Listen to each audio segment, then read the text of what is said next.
Nous sommes mardi 23 juillet 2024. Merci de nous retrouver sur Kavi Média, le média du développement. Merci de nous écouter du côté de Kiroti. Vous nous écoutez à Symphonia sur la même fréquence, à l'ABC sur la 96.5 grâce à nos partenaires de Beta FM. À la télé, vous nous regardez sur Kavi TV. C'est sur le canal 113 du bouquet Star Times. C'est un peu partout en Afrique sur le numéro 779. Vous pouvez également nous suivre sur siaminfo.com sur les réseaux sociaux. Vous êtes sur Kavi TV, groupe Kavi Média et d'autres pages qui relaient en direct cette émission. Au menu de ce matin, les locaux de la Direction nationale de l'emploi et de l'auto-emploi et la Direction de la jeunesse et des activités socio-éducatives, deux directions du ministère de la jeunesse et des sports fermées pour non-paiement des frais de loyer. L'accès à l'immeuble Yansané a par la même occasion été interdit au personnel du ministère de la jeunesse et des sports depuis hier. L'administrateur général de l'immeuble réclame 2 ans de loyer. En réunion du cabinet ce lundi, le ministre de la jeunesse et des sports a donné de fermes instructions au cabinet pour prendre toutes les dispositions afin que les deux immeubles privés occupés par le département soient rapidement libérés. Keamou Bogolahaba a par ailleurs exprimé son indignation quant à la démarche du bailleur. Il parle d'ailleurs d'un an et quelques mois de loyer impayé. Le ministre de la jeunesse et des sports déplore cependant le non-respect des clauses par le bailleur et demande la réouverture des locaux. Question ce matin, que s'est-il réellement passé dans ce contrat de bail d'habitation? L'équipe du scanner a mené quelques enquêtes pour vous édifier. C'est une information qui nous est parvenue tard la nuit. Les secrétaires généraux des centrales syndicales, sauf changement de programme, seront reçus dans la matinée de ce mardi 23 juillet 2024 par le Premier ministre Amadou Ouriba à la primature. Cette rencontre à la demande du gouvernement, nous apprendons, vise à faire face aux revendications du mouvement syndical, dont entre autres la cherté de la vie, la fermeture prolongée de certains médias privés, la situation des anciens contractuels et l'enlèvement des leaders du FNDC dissous. Une rencontre qui s'avère cruciale puisqu'elle devrait permettre aux deux parties de discuter des voies et moyens permettant la satisfaction des revendications. Avec la situation qui prévaut dans le pays, le Premier ministre trouvera-t-il les mots justes pour convaincre le mouvement syndical? On en parle dans un instant. Et pour terminer, les chefs d'État africains ont-ils appauvri l'Afrique? La question a enflammé le Parlement de la CEDEAO ce week-end. Elle a même occasionné un énorme passe d'armes samedi. Le député sénégalais Sagna, qui a pris pour responsable de l'appauvrissement de l'Afrique les chefs d'État du vieux continent,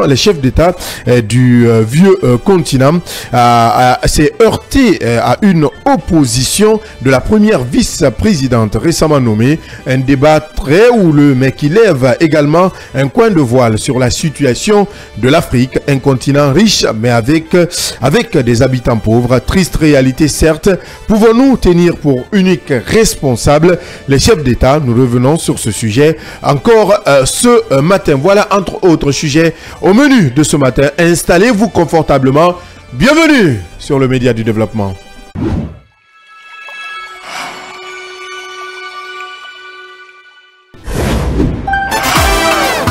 Dans un monde médiatique où la seule critique prospère, où les solutions sont voilées. Merci de nous écouter du côté de Bofa, de Boké, à Kagbele, à Tombolia, à Symphonia, à Bessia, dans les nouvelles communes également. Merci de nous pratiquer si vous êtes à Imbaya, dans les taxis, dans les bonbons, dans les magbana, dans les marchés. Merci de préférer Kavi Média, le média du développement. Le scanner, c'est l'émission du débat constructif. Bon Mohamed, on parle encore d'énergie et encore de cette problématique qui perdure, qui persiste et qui insiste. Vous n'avez pas de courant chez vous? C'est toujours le tour, hein. Ah bon? L'éternel cahier de charge. Vous vivez ça toujours là? C'est-à-dire, il y a des moments où vous passez la nuit jusqu'au petit matin, pas d'électricité? Essayez de donner un peu le nom du quartier, on veut savoir si c'est Conakry ou bien c'est Conde de Breka. Non, c'est Conakry. Voilà. Vous avez dit une chose très importante en disant que il pleut, mais il n'y a pas d'électricité. Donc, la question que l'on devait se poser, est-ce que Kaleta est une arnaque? Est-ce que Swapit est une arnaque? Donc, moi je pense que ce n'est pas des projets qui sont importants, mais ce qui doit suivre ces projets. effectivement, qu'à l'État soit petit, on ne peut plus compter sur ces barrages-là. Il faut trouver des alternatives. Avec le scanner, sans les coups de tonnerre, mais avec persévérance, l'actualité se plie au débat interactif. Chaque matin, quand il est 9h, l'actualité se plie au débat interactif avec les différents débatteurs qui m'aident, qui sont autour de moi, qui vous aident à comprendre l'actualité majeure. Je vais commencer ce matin par, par le Kuntigi, le patriarche. Bonjour Fodé Bangali dans Bonjour mon cher ami, bonjour à tous les fidèles auditeurs. Ça me fait rire ce matin parce que c'est rare. Ah bon. C'est rare comme un albinos imam. Qu'est-ce qui est rare dans la rareté? De commencer par Fodé Bangali. Ah oui, ça fait plaisir aussi. Ah oui, c'est important. Il faut faire le tour de table. Alors de l'autre côté alors. Bonjour le PM, Mohamed Ba. Ouais, bon voilà, il n'a pas respecté comme il devait. Bonjour Abdallah et bonjour à tous. Bonjour Yael Diallo. Bonjour Abdallah, bonjour à tous. Allez, les Jeux Olympiques, moi je tiens à en parler maintenant avant que vous rentrez, ce n'était pas prévu. Oui, mais parce que dans 2-3 jours, la Guinée va jouer sur le plan international. Le drapeau guinéen va flotter vraiment parmi les meilleurs, je dirais pas les meilleurs. C'est vrai quand on dit les Jeux Olympiques, ce n'est pas seulement... mais ce n'est pas une compétition FIFA, ne l'oublie pas. Mais c'est pas important. Mais je parle des Jeux Olympiques, ce n'est pas seulement un seul sport. Je ne parle pas... Non, ce n'est pas... Attention, il y a des ballons ovales aussi. Moi, il y a le cyclisme. C'est moi que vous traitez de novice. Mais il ne s'y connaît pas en matière de sport. Alors aujourd'hui, j'insiste à parler des Jeux Olympiques du côté de la France et parler de la Guinée parce que jusqu'aux dernières nouvelles, pour moi, il y a moins de 48 heures, on apprenait que la délégation guinéenne, les sportifs guinéens, les athlètes guinéens n'auront pas de maillot guinéen, les couleurs guinéennes sur leur poitrine. Ils se contenteront juste des tenues qu'on donne là-bas, de la publicité pour les organisateurs. Donc, je ne sais pas qu'est-ce qui se passe, mais comme on apprend à la dernière minute que la délégation guinéenne sera conduite par le Premier ministre, on espère qu'ils vont avoir dans leurs bagages, dans leurs valises, vraiment les équipements que nous allons porter. Parce que se retrouver là-bas, sans maillot, sans les couleurs de notre pays, je crois quand même c'est quelque chose qui est difficile, sachant qu'il y a eu des jeunes dames qui se sont qualifiées, pas parce qu'on les a cooptés, mais parce qu'ils ont joué sur le plan africain, ils ont été meilleurs en Afrique, qui font partie de cette délégation et qui se trouvent sans tenue, sans maillot qu'il faut. Je pense que c'est très difficile accepter cela. Il faut qu'on se réveille, qu'on lève le petit doigt, que la Guinée ne doit pas être déshonorée pendant cette compétition internationale. Je rappelle que c'est le plus grand événement sportif dans le monde, qui n'arrive pas tous les jours d'avoir des pays ou des athlètes l'un des plus grands ou le plus grand? Le plus grand événement sportif, ça j'insiste, devant la coupe. Parce qu'il y a toutes les disciplines en fait. Attends, vous n'avez pas compris, moi j'ai juste posé une question. Pourquoi vous vous enflammez? Le plus grand événement sportif les Français, vous vous enflammez pourquoi? Parce que c'est en France, calmez-vous, on se calme. Le plus grand événement sportif devant la Coupe du Monde. Moi je connais le Marseillais, je sais là où il veut amener. Puisqu'on parle de pression et on parle notamment du ministère des Sports, et nous allons commencer par ce premier sujet, Yaya Diallo. Les locaux de 2 directions relevant du ministère des Sports et de la Jeunesse ont été fermés hier pour non-paiement de loyer, sauf que ce n'est pas la réaction ou la thèse développée par le ministère de tutelle à travers son ministre Kéamou Bogolahaba. Oui, je crois que c'est quand même une affaire assez rocambolesque. Quand on nous apprend effectivement que des immeubles abritant un certain nombre de directions du ministère de la Jeunesse ont été cadenassés. Un immeuble, pas les deux à la fois. Et qui a été cadenassé pour non-paiement de 2 ans de loyer. D'abord, pour non-paiement de 2 ans de loyer, déjà il y a une contradiction déjà apparente entre les dires du ministre et le propriétaire. Le propriétaire parle de 2 ans alors que le ministre lui parle d'1 an.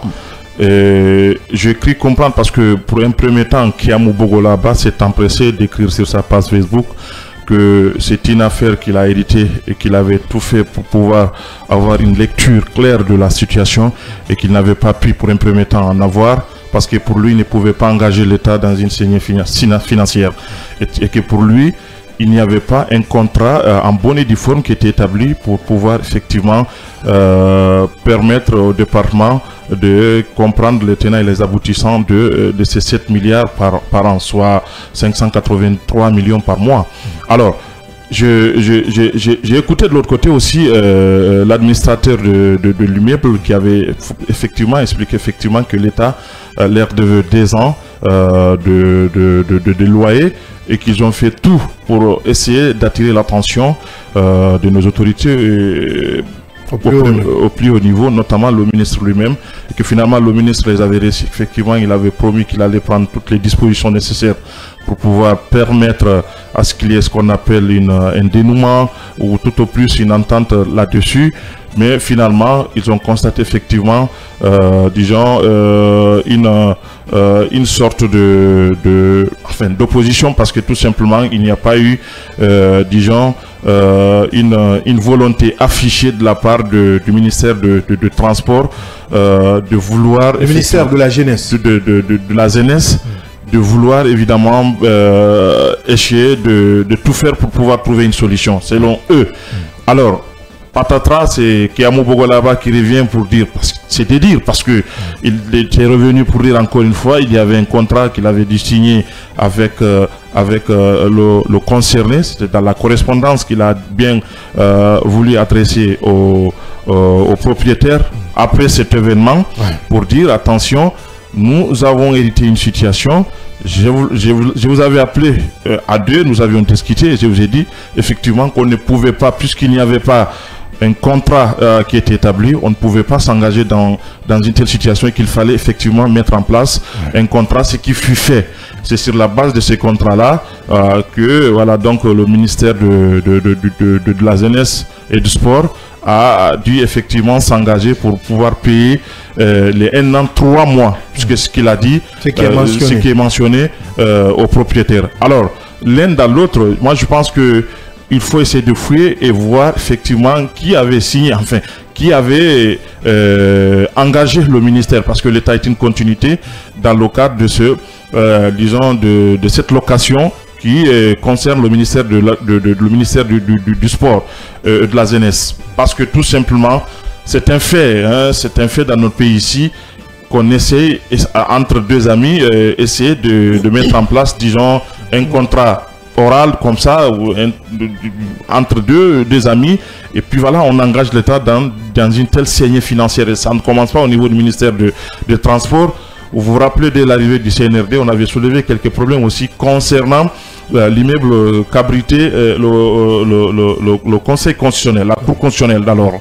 Il y avait aussi un problème qui a été soulevé en ce qui concerne l'immeuble qui abritait la CENI, à l'époque aussi où on avait une véritable saignée financière, parce que tout simplement il y avait là certains mêmes dignitaires d'alors qui étaient détenteurs ou propriétaires de ces immeubles-là. Donc c'était des arrangements qui effectivement affectaient financièrement l'État. Donc je crois que c'est important qu'on essaie de voir qui avait engagé l'État dans une telle démarche, parce qu'au-delà du fait que l'État doit aux propriétaires, mais il y a là un problème qu'il faut essayer de résoudre, c'est lui qui consiste à dire effectivement on ne peut pas engager l'État dans une telle saignée financière alors qu'il n'y a pas un écrit. S'il n'y a pas un écrit, ça veut dire tout simplement que c'est une mafia qui a été organisée à l'interne. Qui l'a fait avec le propriétaire? La question mérite d'être posée. Je crois que le ministre doit aller plus loin pour avoir le courage de dire évidemment voilà ce qui s'est passé, voilà ce dont j'ai hérité, voilà la situation. Je crois que comme ça on peut avoir une lecture claire. Mais d'ici là, puisque le ministre lui-même l'a avoué,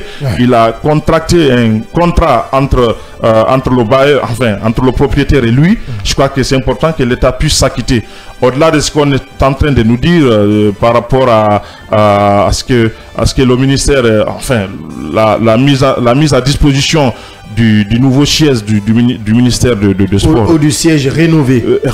Ouais. Parce que c'était l'ancien siège, hein, en face de la cité chemin de fer. En face, tout en face, c'était le chantier depuis sous Mouktar. Hein. Moi, j'ai fait un saut. C'est Mouktar Diallo. J'ai fait un saut depuis Mouktar. Et c'est maintenant qu'on termine. Imaginez, ça a pris combien d'années? Plus de 3 ans. Et déjà, on constate déjà des tas de sable à l'intérieur jusqu'à présent. On nous parle du mois d'octobre ou septembre pour que ça soit définitivement, disons, aménagé, pour que le personnel puisse revenir au niveau de ce département. Donc, il y a un problème là. Et je vous rappelez très bien, même le Conseil national de la transition avait soulevé ces problèmes-là. Le CNT. Lors de l'adoption de la LFI, LFR. La loi des finances rectificatives. Oui. Donc, je crois que c'est important à un certain niveau qu'on essaie de voir. Et c'est un peu partout. Peut-être c'est quelques problèmes parmi tant d'autres qu'on a pu constater. Mais je crois que c'est une évidence. Il faut que ça cesse dans notre pays. Et je pense que pour cette affaire, en ce qui concerne ces deux immeubles, enfin, l'immeuble dont on parle là, parce que c'est celui-là qui a été fermé, parce qu'on parle d'un contrat, même s'il n'est pas établi expressement, on parle d'un contrat qui date de 2011. Donc ça ne date pas d'aujourd'hui. Je crois que c'est important qu'on essaie de voir... 2011, il faut le rappeler. Donc je crois que c'est important qu'on essaie de voir qu'est-ce qui se passe à l'interne, qui avait concocté ces contrats entre guillemets entre enfin le bailleur et l'État guinéen, parce que tout simplement il y a des non-dits. On ne peut pas quand même dire à l'État de payer 583 millions de nos francs par mois pour, disons tout simplement, soit 291 millions quelques poussières pour chaque immeuble. Parce que là on parle de 2 immeubles. Et on va plus loin pour parler de 7 milliards par an. Oui, 7 milliards, c'est par an. Par mois, 291 millions par immeuble. Les deux, il y a déjà fait le compte. Donc 500 et quelques millions. Donc vous voyez, c'est déjà déplorable. Mais de l'autre côté, il y a peut-être la soulevé tout à l'heure. C'est ce contrat verbal pour un État sérieux depuis 2011 qui existe. Et ce problème, ce n'est pas une première de relever cela. Sous Mouktar, ça a explosé. Ça a explosé quand Mouktar était aux affaires, le ministre Mouktar Diallo, ça a explosé. Et l'État n'a rien fait à l'époque. Le CNRD est venu. Le CNRD aussi a accepté de continuer avec la même bêtise. Ouais. Ben, excusez-moi du terme, mais c'est ça. Parce que, imaginez, c'est signé 291 millions pour un seul bâtiment. Imaginez qu'on utilise ne serait-ce que 10 mois. 10 mois de ce montant, c'est-à-dire ça fait 2 milliards et quelques, on pouvait avoir ne serait-ce qu'un petit local. En fait, en Guinée, je ne comprends pas, on marche sur la tête ou quoi? Honnêtement. Abdallah, ça fait rire, hein, mais ça devrait nous faire pleurer. Les larmes devraient couler parce que là, on ne voit que la face cachée de l'iceberg. On ne voit que juste le ministère de la Jeunesse et des Sports. Il y a d'autres départements qui pourraient être dans cette situation. On en connaît ici des cas liés à des cas de location. On se demande qui est en train de se beurrer derrière des projets comme ça, parce que ce n'est pas fortuit. Ouais. Si on arrive à entretenir des cas comme ça, un contrat de location où on met en jeu tout un département ministériel, hein, un service de l'État, 1 an, 2 ans, pas de contrat, le loyer impayé, et que parfois c'est le courant qu'on coupe, parfois c'est les locaux qui sont fermés, et quelqu'un parle, intervient au téléphone, on suspend, on reprend. C'est comme si c'est une petite entreprise ONG de quartier qui se comporte. Je crois que c'est très grave, c'est dangereux. Je pense qu'on n'a jamais pris cette situation au sérieux.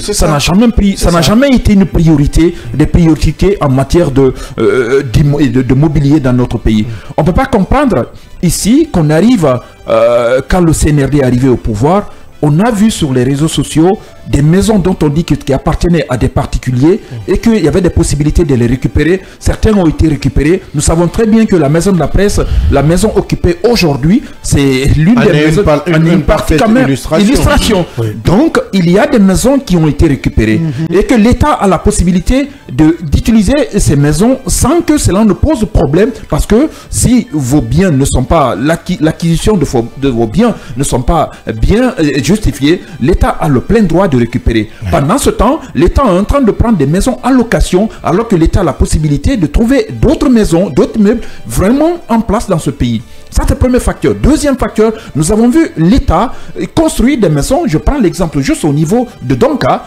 des belles cités qu'on a essayé de construire. Ces maisons-là, c'est pour qui? Qui doit habiter dans ces maisons? Ou bien juste c'est pour attirer l'attention? Non, c'est pour les ministres, on nous apprend, des cadres de l'administration. Les cadres, comme on appelle, pas Yaya, Abdallah, quand on dit les cadres de l'administration, c'est parce qu'ils travaillent quelque part. Ils travaillent pour l'État. Ce travail-là doit être fait dans des locaux, dans des maisons, dans des pièces. Si ces pièces n'existent pas où travailler, pourquoi prévoir des maisons où ces gens, après le travail, doivent loger? Pour moi, la priorité, c'est on prépare le logement, on oublie le bureau. On oublie le bureau. Pour moi, la priorité, c'est là où on doit travailler d'abord. Toutes les conditions pour la paresse. Ça, je ne comprends pas. C'est le monde à l'envers. On inverse complètement les choses. Ça, on tourne complètement le sablier.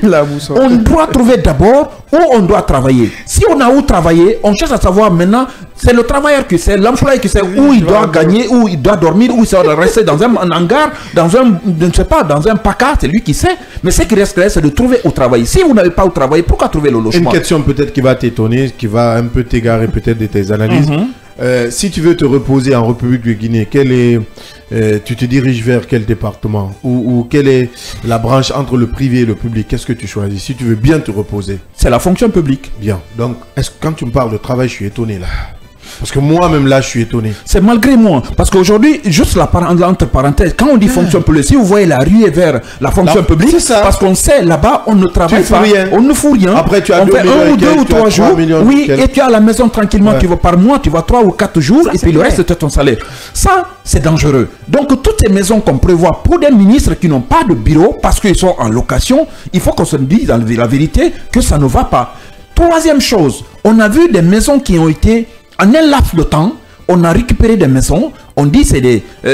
en tout cas, jusqu'à preuve contraire, ces maisons, c'était des propriétés privées. Je fais allusion à des maisons d'un ancien ministre ou des anciens ministres qui ont été réquisitionnés. Qu'est-ce qu'on a fait de ces maisons? Quelle direction on a donné à ces maisons? C'est une très belle question. Ça, qu'est-ce qu'on fait de ces maisons? Ça a changé de propriétaire. C'est dangereux. Moi, pour le moment, je ne rentre pas dans ces détails. Mais on sait que des maisons ont été réquisitionnées. Des maisons ont été récupérées. Et on sait pendant ce temps où parallèlement, l'État est en train de s'apitoyer dans des maisons privées. En plein capital ici à Conakry. Qu'est-ce qu'on est en train de faire de notre administration? Quelle image on veut donner à notre administration?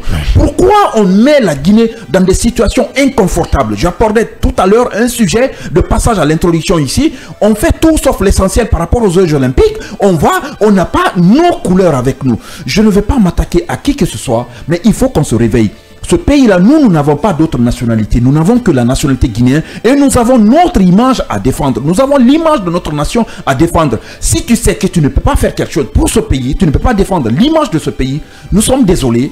Quelle que soit la personne, que vous soyez directeur, ministre, enseignant ou je ne sais où, si vous ne pouvez pas, Abdallah, désolé, rends le tablier, tu trouveras d'autres Guinéens quelque part qui pourront faire mieux. Mais si on doit faire un calcul rapide, ça veut dire que pendant tout le règne d'Ansoko, toute la gestion de notre ministre boxeur, il avait ses arriérés sans vouloir ouvrir un débat de personne. Mais il n'a pas été aussi demandé sur la question. Sûrement, il aurait dû aussi dire qu'il a hérité de la situation. Donc, une succession d'héritage en héritage. Parce que c'est devenu maintenant le langage courant aussi des ministres qui sont portés souvent à la tête des départements. Tout le temps, on hérite, mais tout le temps, personne ne fait rien. Personne ne se responsabilise. Quand l'héritage est mauvais, on en parle. Quand l'héritage est bon, on n'en parle pas. Mais bien sûr, mais quand c'est bon, là, on ne sait même pas si c'est bon. Parce que parce que les gens ne savent même pas ce qui a été bien, ce qui a été fait normalement. Est-ce que tu as entendu parler de l'héritage du 5 septembre? Voilà. Du côté du palais présidentiel. Tu ne vas jamais entendre parler. Allez, vas-y, c'est juste une parenthèse. Et on ne parle jamais d'héritage quand c'est bien fait. Quand l'autre a bien fait, on se tait. Quand c'est mal fait, on dit c'est un héritage. Et dans les conditions normales, tous ceux qui diront c'est un héritage, on a trouvé qu'on doit limogé la personne. Parce qu'il y a une expression qu'on dit toujours, que l'administration est une continuité. Donc cela veut dire que vous devrez assumer ce que vous avez en place. Si vous ne pouvez pas assumer, vraiment désolé, partez. Donc attention à la communication. Non, bah, pas du tout, il a raison. Parce que ici en Guinée, regardez, il y a toujours des opportunistes qui veulent toujours s'accaparer des biens aussi facilement que possible, des biens de l'État. Mais une fois, par exemple, qui se battent pour cela et qu'ils sont nommés, automatiquement, lorsque l'héritage est lourd, ils deviennent automatiquement des crieurs publics pour dire oui, j'ai hérité de ça, j'ai pas hérité de ça, ainsi de suite, ainsi de suite. Et lorsqu'il n'y a pas d'argent encore, ils demandent des subventions. Tout le temps, ils deviennent vraiment des bons crieurs publics. C'est ça la vérité. Donc, ce qui, pour ma part, je dirais quand même avant tout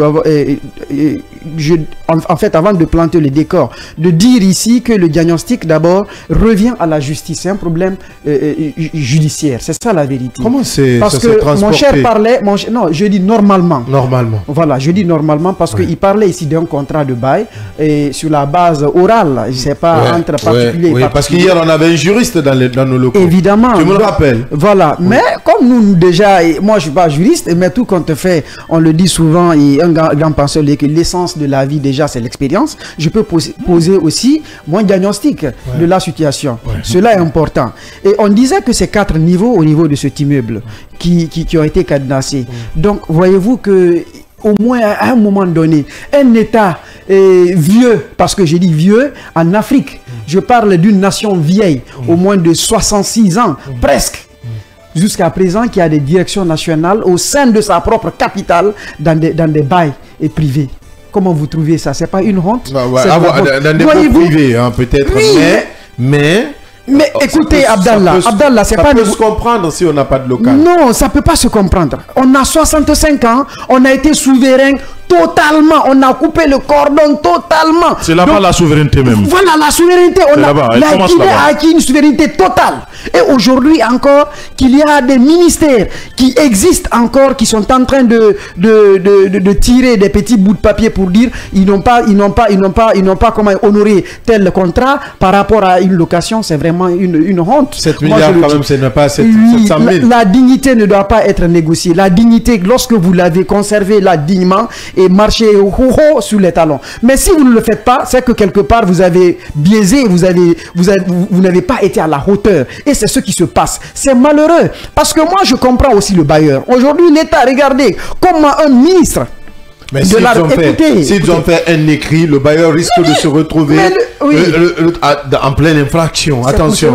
C'est pour cela, au prélude de mon intervention, j'ai dit que c'est un problème judiciaire. Mais là, pour ma part, je ne peux pas construire une maison et que quelqu'un vienne me voir qui est hautement bien, qui est placé au sommet de l'État pour pouvoir occuper ma maison. Si je veux... On a fait un délai. Le délai, c'est le 31 juillet. Voilà. Il ne devrait pas violer le délai. Non, sûrement. Juridiquement, il ne devrait pas violer.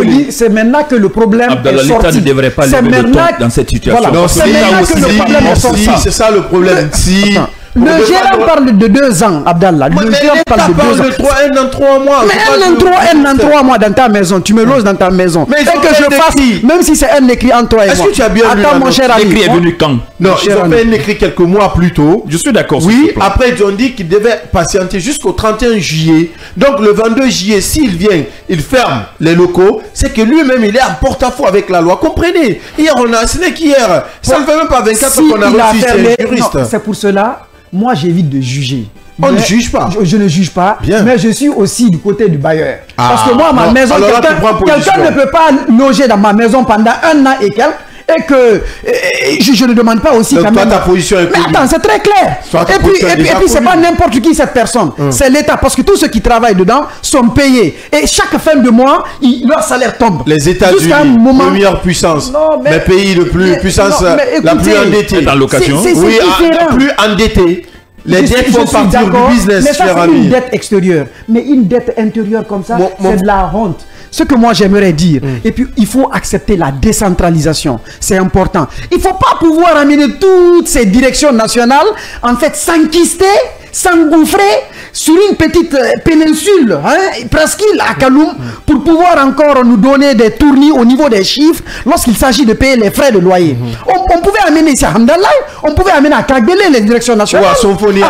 On a de la place, on a des immeubles. Il y a des immeubles là-bas où on pouvait prendre au moins à 15 à 20 millions à la rigueur par mois. Où ça pouvait abriter, parce qu'on parle de 4 étages, 4 niveaux. Même à Bofa. À Bofa. Même à Kagbele, c'est normal. 4 niveaux. Donc ça sent de la arnaque. Normalement, le ministère des Mines doit avoir même pour siège Bofa, Boké, de ce côté. Même pas à Conakry. Mais sport, mon cher ami. Mais Anthony a construit, un centre. Attends, pourquoi tu fais la promotion? Non, je ne fais pas de promotion. Ça veut dire que le sport peut être décentralisé, même s'il le faut à Kindia.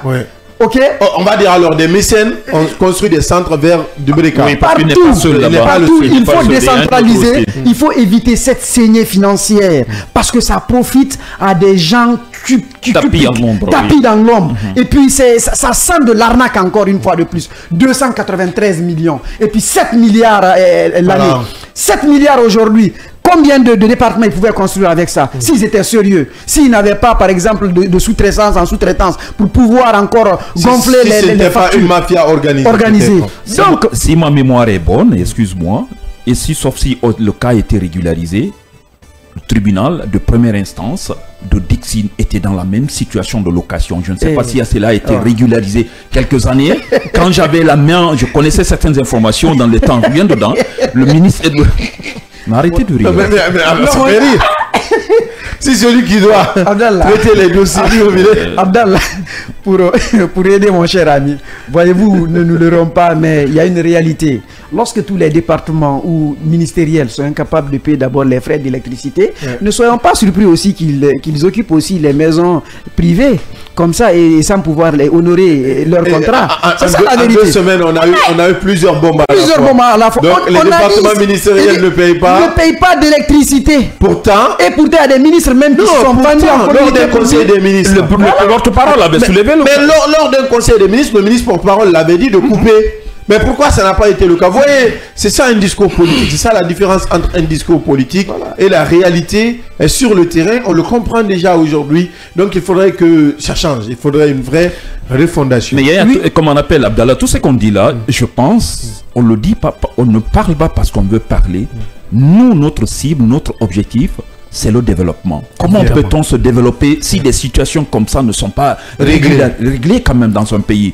Peu importe, le développement, ce n'est pas dans campagne ou comme la définition de la pauvreté de PNUD ou je ne sais quelle institution. Il faut comprendre qu'on ne peut pas se développer si on ne respecte pas le B.A.B.A. en matière de droit, en matière de contrat, surtout quand ça vient de l'État. Et nous connaissons très bien, l'État a la capacité d'avoir des meilleurs en matière de droit pour pouvoir donner des conseils qu'il faut, pour pouvoir donner des orientations qu'il faut. Dans chaque département ministériel, il y a ce qu'on appelle des conseillers juridiques. Comme on pouvait être dans un département, vous avez des conseillers juridiques, vous avez des gens qui ont fait le droit, qui sont là, le fonctionnement de l'administration guinéenne. Ce n'est pas le fonctionnement de l'administration qui doit...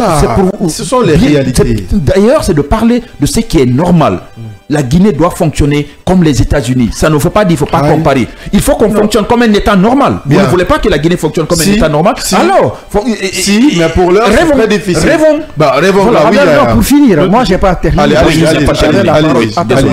Allez-y. Pour finir, moi, j'aimerais encore une fois dire, il faut cultiver le patriotisme et l'amour pour la patrie. C'est important. Aujourd'hui, et tout ce qui arrive à la Guinée, c'est de la on ne fait que de la mauvaise publicité partout. Sincèrement, même les travailleurs aujourd'hui. Moi, ça m'écoeure même d'en parler. Moi, c'est une mauvaise publicité de notre pays que nous soyons aujourd'hui encore dans ces genres de problèmes, à ne pas les résoudre et à s'embourber et de façon répétitive et à se lancer l'héritage des uns et des autres et en les remettant en cause de jour au jour. Cela ne peut pas continuer. Il faudrait aussi que le Guinéen, le citoyen aussi qui est en bas et même le cadre aussi qui est en haut, qu'il puisse se dire d'abord, j'aimerais que mon pays soit comme les États-Unis, j'aimerais que mon pays soit comme une icône ou vraiment un exemple de développement en Afrique. Fierté, alors. Mais lorsque vous êtes nommé, vous ne pensez qu'à vous, à votre famille, à votre poche, et c'est ce qui arrive. Parce que jamais leur salaire ne souffre d'aucune ambiguïté. Jamais leur prise en charge ne souffre d'aucune ambiguïté. Salaire, ça retarde. Hein. Oui, mais le salaire retarde actuellement, cher ami. Tu sais, mais attendez, ça veut dire quoi alors là que j'aimerais... Le pays est malade. Non, le pays n'est pas malade. Bon, alors là, qu'est-ce qu'il y a? Les habitants qui sont malades. Le pays n'a aucun problème. C'est arrivé le matin, la Guinée, il y avait le soleil, il y avait la pluie. Le pays n'a aucun problème. Tout compte fait, il faudrait quand même qu'il y ait des gens qui puissent prendre le taureau par les cornes. Il faudrait des leaders éclairés pour ce pays. qui puisse nous mettre sur les rails. Nous avons des leaders, nous avons des cadres, nous avons des intellectuels. Non, nous n'avons pas. Nous avions des cadres, nous n'avons pas de leaders. Si un leader, c'est celui qui tape. Donc c'est pour cela, une fois de plus, le général doit se réveiller parce que il y a de l'arnaque. Qui t'a dit que le général dort? Non, je n'ai pas dit qu'il dort. C'est un problème minime pour lui. Quand j'ai dit qu'il doit. On va laisser le général se reposer. Non, il ne doit pas se reposer. Il ne se reposera pas. C'est le ministre qui doit faire son boulot. C'est pour cela, il doit les taper tous. Laissez le général se reposer. Non, il ne doit pas se reposer. On a d'autres chats à fouetter. Il doit les taper tous pour qu'ils se mettent quand même debout. Si le général doit se réveiller sur tous les coups, un jour, on ne va plus le récupérer. Allez, il y a un dialogue. Je crois que ce qu'il faut dire, c'est que c'est des combines qui existent il y a longtemps. Là où se trouve le problème, juste un bémol par rapport aux interventions de bas, ce qui concerne la succession de ces différents ministres à la tête de ce département, on peut assumer au nom du principe de la continuité, on ne peut pas être comptable de la gestion de ministres. Ça, c'est fondamental. Vous ne pouvez pas être directeur quelque part, alors que vous avez effectivement très mal géré les choses, on vous change, on amène bas et que bas soit comptable de votre gestion. Ce qu'on demande au ministre, c'est de créer toutes les conditions pour qu'il y ait une audit. C'est-à-dire que c'est de fouiller de par le passé comment ces contrats a pu être mis en place par qui et comment les contours, les tenants et les aboutissants de cela. Parce que ça se fait. On peut essayer de mettre en place ce genre de contrat. On dit bon, voilà comment ça se fait. Voilà les rétrocommissions qui reviendront effectivement aux ministres ou tous ceux qui sont impliqués dedans. C'est comme ça que ça se passe. On peut peut-être s'en prendre au bailleur, alors qu'en réalité, lui, il sait effectivement les conditions dans lesquelles ce contrat a été mis en place et qu'est-ce que, au retour aussi, qui ont facilité cela, réclament de lui. Donc, il y a tous ces aspects-là. C'est en cela que j'ai dit, normalement, aujourd'hui, on devrait pouvoir nous dire effectivement qui a mis en place tout cela et comment ça a été mis en place. C'est important que cela soit connu. Maintenant, de la gestion et tout ce qui s'en suit, je crois que c'est important que la justice puisse essayer de se saisir de cela. En ce qui concerne le bail, puisque ça c'est au dire du ministre, on ne sait pas qu'est-ce qui est établi, parce qu'il s'agit là du ministre Bogola qui s'est dit lui-même. Hier même, j'ai demandé le document, pas pour te couper, j'ai demandé le document à un proche de cette situation qui avait promis de me le livrer, mais malheureusement, le ministre était en conseil de cabinet, je ne sais pas où, réunion de cabinet, ça n'a pas permis d'avoir le document. Sinon, aujourd'hui, on allait brandir ce document officiel qui a été signé entre le ministre Kiamou Bogola Rabat et le bailleur. Voilà, des deux immeubles. Et c'est important, et jusqu'au 31 juillet, au regard de la loi, le département peut se jouir de ces immeubles. Jusqu'au 31 juillet. Puisque si c'est ce qui est écrit, absolument, c'est possible que ça soit ainsi. Donc il y a violation. Maintenant, d'ici là, oui, effectivement, d'ici là, on ne sait pas en réalité qu'est-ce qui se passe. Parce que jusqu'à date, nous n'avons pas le document de part et d'autre. Donc, qu'est-ce qui se passe? On n'en sait absolument rien. Et c'est important à un certain niveau que ça cesse. Et s'il est tenté effectivement que le bailleur a tous les éléments qui incriminent le ministère de Sport, mais il peut rester l'État en justice à travers le ministère de Sport pour non-paiement de arriérés. S'il allait attendre jusqu'au 31 juillet, ce serait possible. Absolument, c'est ce que j'ai dit. Aujourd'hui, que risque? Parce que hier, on a écouté le juriste Khalil Kamara. Que risque maintenant le bailleur? Le bailleur risque de donner 3 mois de préavis gratuit. Absolument. À l'État, au ministère. Absolument. Donc pendant 3 mois, le ministère peut ne rien payer. C'est pas nous qui le disons. Hier, c'est la loi qui le dit. Et il peut contacter n'importe quel juriste. Hier, on posait ce débat ici. Parce qu'on sait que ça va toujours revenir en Guinée. C'est ça le véritable problème. Il était bien lancé, comme Yaya l'a dit. Attendre ne serait-ce qu'au 31 juillet. Demander de libérer. Maintenant, s'il ne libère pas, les 3 mois ou le temps que le ministère fera, le ministère sera obligé de payer encore. Au-delà du contrat. Ou renouveler son contrat. Mais malheureusement, il est venu au dernier moment, il a tout gâté. L'administrateur dit lui-même qu'il s'était rendu compte qu'ils entendaient dans les couloirs que le département devrait déménager dans Soupé et qu'il fallait anticiper. Parce que pour eux, la fermeture, c'est justifié par le fait qu'ils ne permettront pas au personnel de faire sortir aucun document tant que les arrières ne sont pas payés. Mon cher ami, qu'est dit la loi? La loi dit qu'il faudrait que votre bâtiment soit meublé. Hier, j'étais avec le juriste. C'est toi qui posais la question. Ouais. Tu as insisté là-dessus parce que tu as toujours dit, attends, si le bâtiment doit être meublé, donc ça veut dire que est-ce que les meubles doivent être l'équivalent du salaire, du loyer? Ouais. Et tu as répondu, il dit non, mais il faudrait que le bâtiment soit meublé. Mon frère, ne serait-ce que les documents qui sont là-bas. Le 31, l'État ne peut, en tout cas le ministère ne peut pas déménager sans qu'une personne n'attire ton attention. Donc, mais je saisis tout ce donc là où nous sommes, cela veut dire, si le monsieur n'a pas attendu jusqu'au 31, il a compris qu'il y a des combines qui sont en train de se passer et il était temps de fermer. Non, mais quand il ferme, il perd. Aujourd'hui, selon la loi, il perd. Comprenez. Abdallah, non, moi je comprends aussi le concessionnaire parce que c'est important. Attendez. S'il y a des bruits du couloir déjà qui disent veulent quitter en catimini le 31 et le 28-29 on vient vider tout le bâtiment. Qu'est-ce que vous mon frère, on ne peut pas vider un bâtiment sans qu'il le chasse. Attendez, il a voulu vigile là-bas, mon frère. Abdallah, sur cette base là où nous sommes comme ça, ce document, comme on appelle, je ne parlerai pas de contrat, cette union, cette situation entre les deux parties, la loi n'a pas, n'est pas basée sur la loi, ce n'est pas basé sur les textes de loi. Pourquoi? Laisse-moi continuer. Oui. Est-ce qu'il y a eu un contrat? Si, le ministre l'a stipulé. Est-ce qu'il y a eu un contrat depuis le premier jour? Depuis le premier jour. Projette-nous la note. Est-ce qu'il y a eu un contrat depuis le premier jour? Depuis le premier jour, non, mais le tir a été rectifié. Maintenant, restons là. Depuis le premier jour, il a fallu combien de temps avant qu'on nous signe un contrat? Est-ce qu'on depuis 2011, est-ce qu'on a parlé d'une base juridique là? Et c'est en cela qu'on disait effectivement, s'il est effectivement qu'il n'y avait pas une base juridique, merci. S'il n'y avait pas une base juridique, ça sous-entend tout simplement que même le propriétaire aussi est fautif quelque part. C'est ce que je vais dire.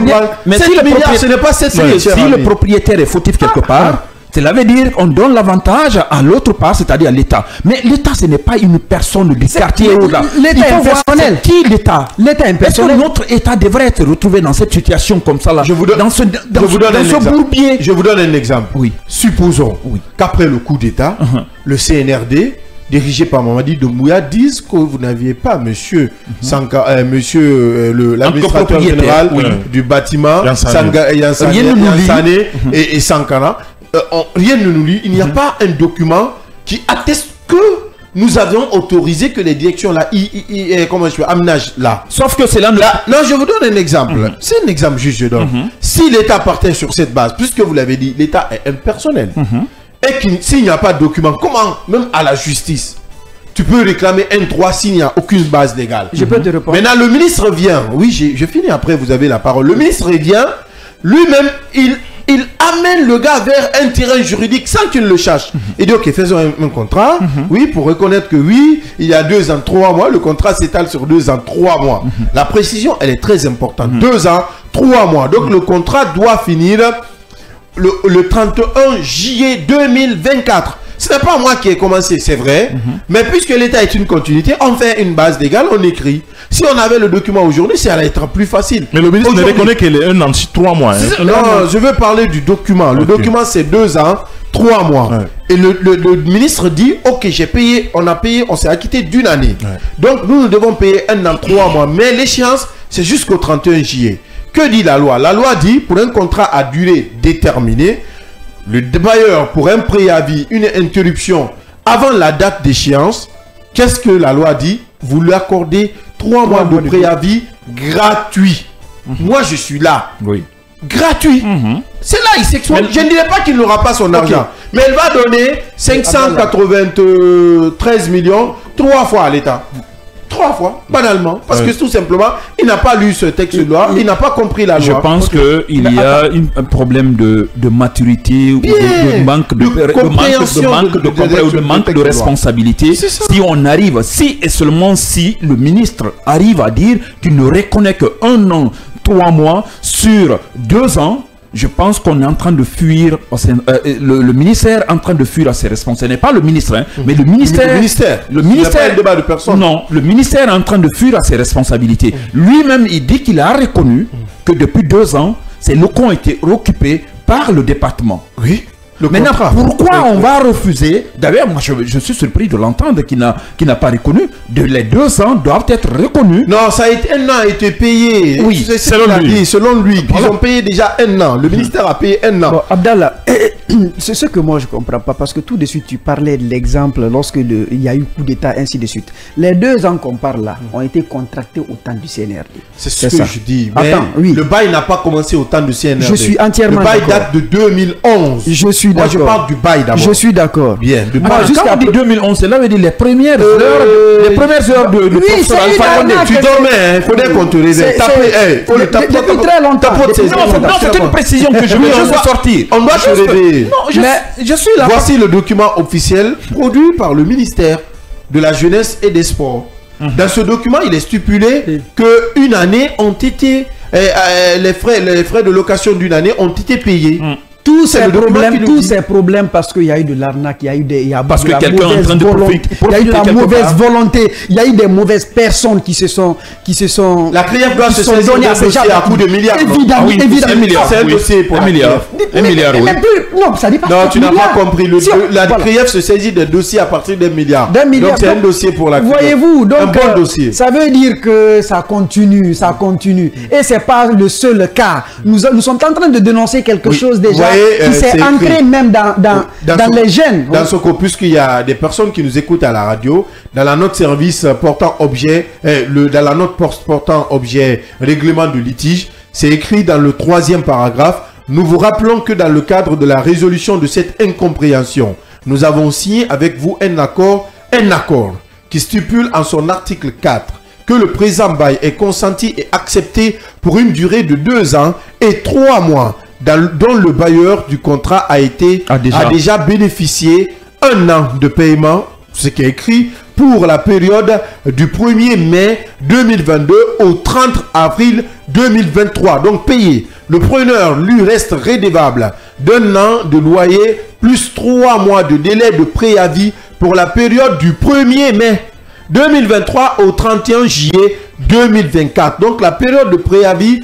n'était pas arrivée à échéance. À l'expiration de la durée ci-dessus fixée et à défaut de congé, le contrat sera reconduit d'accord parti. Abdallah. Mais là, quand on dit 3 mois, là, 3 mois de préavis, on paye, hein? Oui, ça c'est bien. Sauf si on veut partir vite avant la date. Vous n'avez pas compris. Les 3 mois là, il est venu encore dans le préavis, il a tout gâté. Ce que j'essaie de vous expliquer. Pour le paiement d'1 an, ça a pris combien de temps? Regardez déjà, ça a pris plus d'1 an. Il a reçu ou il n'a pas reçu? Il n'a reçu. Il a reçu pendant 1 an. C'est bon. Donc attends, et on dit que les directions là devaient déménager. Donc pour les 1 an, 3 mois, ça va prendre aussi combien de temps? Donc le bailleur. Attends, mon cher ami, si les 1 an, le paiement d'1 an, on va payer. Nous sommes l'État. L'État va payer. Cher ami, il a vu, les gens là ont compris que si les gens là... Il y a quand même des zones... Voilà, il fallait crier parce que quelqu'un ne peut pas loger dans ton bâtiment pendant des années. On en rit, mais il y a des non-dits. Il y a des non-dits. Il y a des non-dits. Il y a des gens qui se sont beurrés dans cette affaire. Évidemment. En train de se beurrer dans Ils savent que si jamais les directions de la déménagent, sûrement ils n'auront plus jamais d'argent. Parce qu'ils n'auront qu'à leur tête pour pleurer. Parce que c'est ce qu'on dit. Ça dépend. Impersonnel. Non, ils n'auront que leurs yeux pour pleurer. S'il y a un contrat établi en bonne et due forme, ils peuvent rester. C'est un accord. C'est le consensus. Alors, ce consensus, il n'aura que saisir pour pleurer. Voilà. Parce que lui-même, il était partant pour la mafia. Évidemment. Donc c'est déjà compris. Vous pouvez réagir sur le 629 95 67 2 fois 629 95 67 2 fois. Si vous nous écoutez à la radio, vous pourrez également nous laisser vos différentes réactions. Pour ceux qui nous regardent sur les réseaux sociaux, sur nos différentes pages, Kavi TV, groupe Kavi Média, et sur d'autres pages qui relaient en direct cette émission, vous pourrez laisser vos différentes réactions et nous ferons le plaisir de les relayer en direct dans cette émission. On va aller avec cette réaction de notre ambassadeur Alpha Zidane Diallo depuis Kiroti. Bonjour Abdallah et à l'équipe des chroniqueurs. Bonjour chez moi à Djigui Oued, c'est Damiti Dalaba. La Guinée est juste extraordinaire, un État qui est capable de payer des milliards pour un local ou un habitant sans en avoir pensé Pensez à y faire des constructions pour les affaires courantes et n'oubliez pas qu'il y a une chaîne de mafia d'État organisée par des cadres pour que l'État demeure à devoir payer le logement tout en gonflant les prix que d'en vouloir construire. Cela est valable dans tous les départements. J'ai envie de dire ou demander à nos dirigeants qui sont toujours prompts à rappeler aux gens de l'extérieur, précisément aux Blancs, qu'ils sont souverains. Chers messieurs et dames, sortez de ces espèces de souveraineté nationale bancale. Quelle honte, quelle image voulez-vous donner à notre pays partant de ces constats? Je me demande quel est le meilleur Guinéen qui pense voir cette Guinée répondre aux attentes des Guinéens dans le bon sens. Non, Yurbi, moi je le pense et je continue d'y penser, hein. J'y crois, c'est un rêve. Allez, on tourne cette page et on parle cette fois de cette rencontre cruciale qui doit se tenir ce matin même entre le Premier ministre Amadou Ouriba et les secrétaires généraux des centrales syndicales, sauf changement de programme. Il faut le dire, cette rencontre à la demande du gouvernement, nous apprendons, vise à faire face aux revendications du mouvement syndical, dont entre autres la cherté de la vie, la fermeture prolongée de certains médias privés, la situation des anciens contractuels et l'enlèvement des leaders du FNDC dessous. Une rencontre qui s'avère, je l'ai rappelé, cruciale puisqu'elle devrait permettre aux deux parties de discuter des voies et moyens permettant la satisfaction des revendications. Mais question, le Premier ministre trouvera-t-il les mots justes pour convaincre le mouvement syndical, le PM? C'est compliqué et c'est très simple. Il faut qu'on se réveille. Simple et compliqué. Compliqué et simple à la fois. Parce que quand je dis que c'est simple, il y a des choses qu'on doit entamer, aborder quand il le faut, au moment qu'il faut. Il ne faut pas attendre à la dernière minute quand les choses commencent à pourrir que vous levez le petit doigt pour faire quelque chose. C'est compliqué parce qu'il a fallu attendre que le syndicat, l'intersyndical menace d'entamer des mouvements de soutien, en tout cas des protestations entamées dès le début de cette semaine. Nous l'avons évoqué ici pendant nos émissions de la semaine dernière et que on a compris et que c'est une situation qui pourrait vraiment compliquer les affaires de l'État dans cette crise. Nous avons vu qu'ils ont eu des entretiens et qu'ils devraient se retrouver lundi, le 22 hier, pour pouvoir voir quelle situation, quelle position prendre dans cette situation.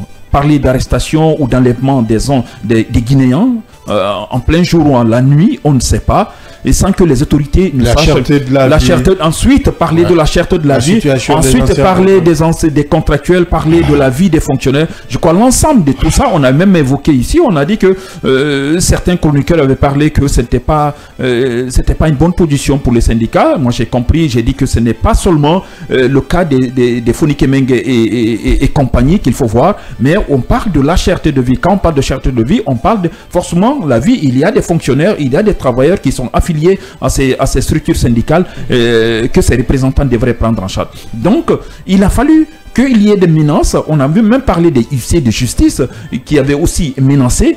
Il a fallu qu'on menace, qu'on brandit un peu cette situation qui allait embourber un peu la crise guinéenne, qui allait embourber les autorités du pays et qu'on se lève, le Premier ministre se lève pour pouvoir les rencontrer alors que cela devrait être fait depuis combien de temps? Mais il faut attendre toujours qu'on tape sur la tortue quelque part avant que la tortue n'essaye de faire sortir sa tête. Je sais, vous allez comprendre encore, l'expression a été beaucoup plus arrangée pour qu'on donne ça. Sinon, on sait quand on parle de tortue, ce qui doit être fait. Mais de toute façon, je pense qu'il faut qu'on essaye de respecter notre pays. Que vous soyez de privé ou du côté de l'État, il faut qu'on respecte ce peuple de Guinée. Le Guinéen n'a rien fait pour mériter cette situation. On sait très bien comment les choses fonctionnent. Quand on parle de dialogue, quand on parle de rencontre, c'est l'une des responsabilités, l'un des rôles du Premier ministre. Pourquoi attendre que les choses arrivent à ce niveau pour lever le petit doigt et appeler les uns et les autres pour faire quelque chose? Je pense qu'il faut respecter la nation guinéenne, il faut respecter ce peuple. La rencontre là, je ne m'attends pas à un résultat probant. Je ne m'attends à aucun résultat positif qui pourrait satisfaire les uns et les autres. Ça n'engage que moi, c'est ma vision des choses, parce que j'observe la situation guinéenne depuis vraiment très longtemps, depuis que les choses ont commencé à chuter, et qu'on voit aujourd'hui qu'on va de mal en pire. Et quand je dis mal en pire, c'est pas parce que je veux juste utiliser des mots comme je veux même dire qu'on va de mal en pire, mais aussi de ruine en vestige. Et ça, je ne le dis pas parce que je vais le dire. Quand un procureur, quand un responsable haut placé dans un pays arrive à dire « je ne sais pas vraiment quels sont les agents de sécurité qui ont enlevé telle personne ou telle personne, quelle structure a fait cela » et qu'on n'arrive pas à comprendre à quel sein se vouer, on ne sait pas quelle structure, est-ce qu'il faut, faut faire face maintenant à une structure privée pour faire le travail. Je pense que c'est grave, c'est dangereux, il faut que l'État nous sauve, il faut que les autorités nous sauvent, nous aident à sortir de cette situation qui est en train de compliquer les choses, je pense. Est-ce que Yaya Diallo, vous partagez le même avis? Vous pensez que Baouri ne peut en aucun cas réussir cette mission, faire fléchir ces centrales syndicales? Je souhaite qu'il réussisse. Même si à l'évidence, toutes les conditions sont réunies pour ne pas que cela soit ainsi. Parce que tout simplement, je ne pense pas qu'il soit, disons, enfin, qu'il soit disposé, pour ainsi dire, à disposer.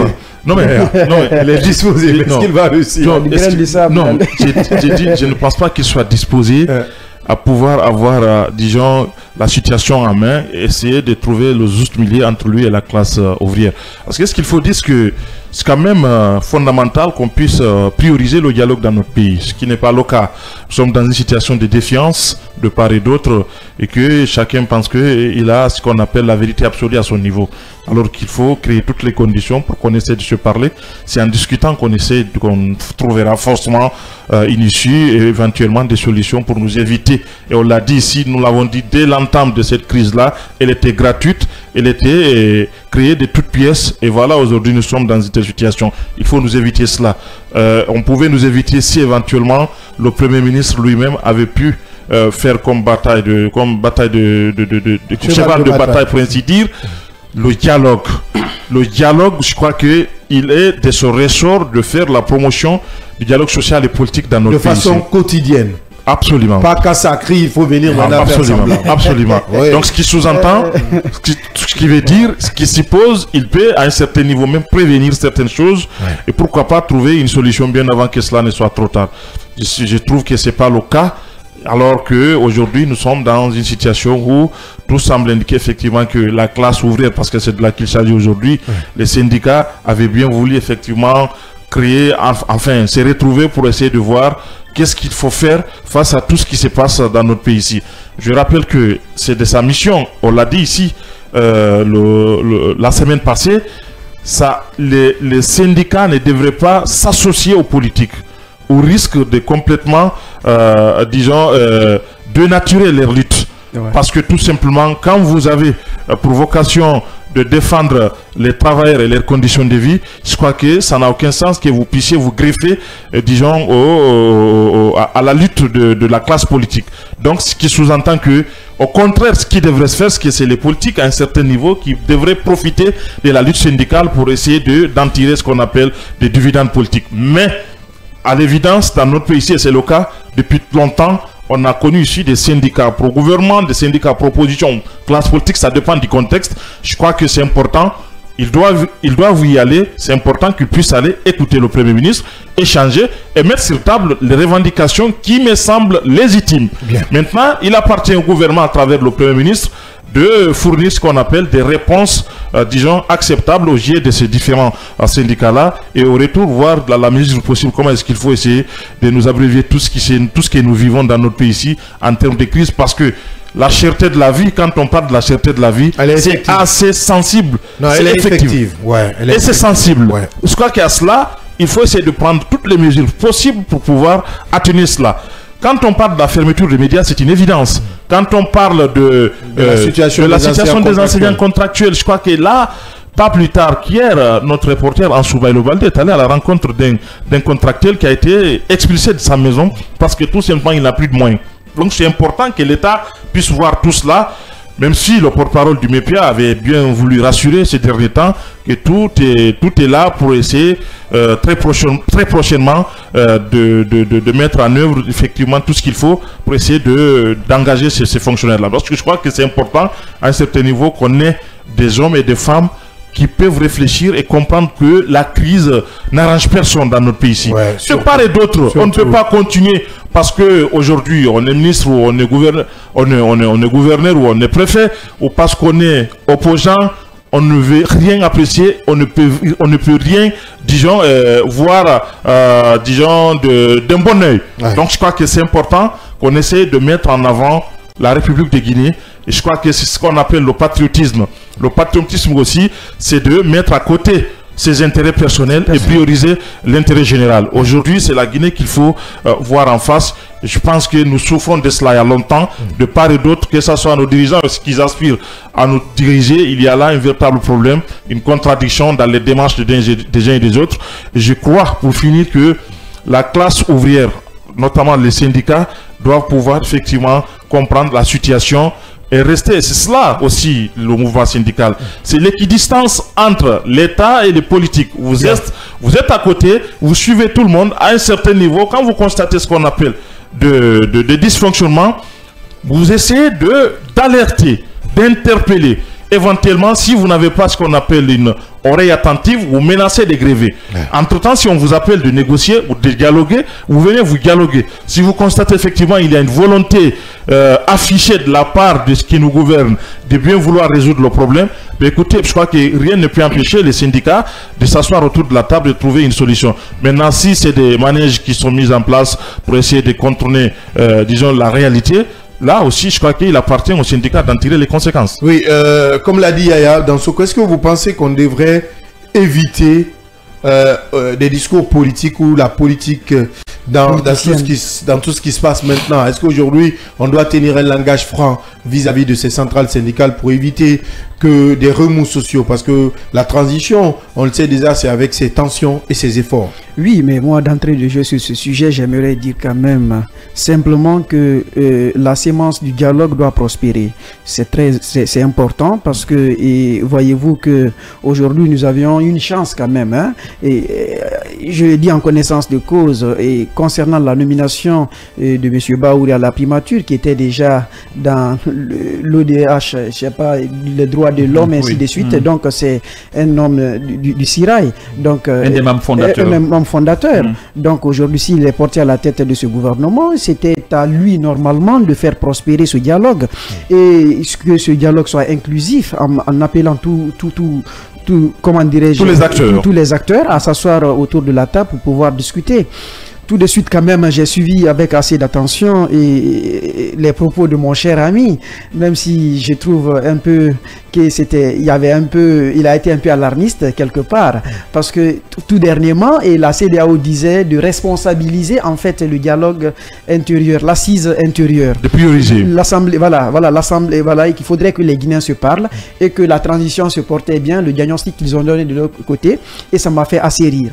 Et aujourd'hui, le Guinéen quand même dans l'ensemble, et chacun dans ses reflets personnels, nous avions développé ce sens de donner des conclusions hâtives souvent à des situations que nous ne maîtrisons pas. Moi, tout compte fait, et tout ce que je demande, une fois encore de plus, c'est de privilégier le dialogue. C'est important, c'est très très important. Parce que nous ne pouvons pas être tout le temps dans une position de force ou de refus de faire, comme le disait tantôt pour lui prêter l'expression à M. Diallo, mon ami, et qui disait que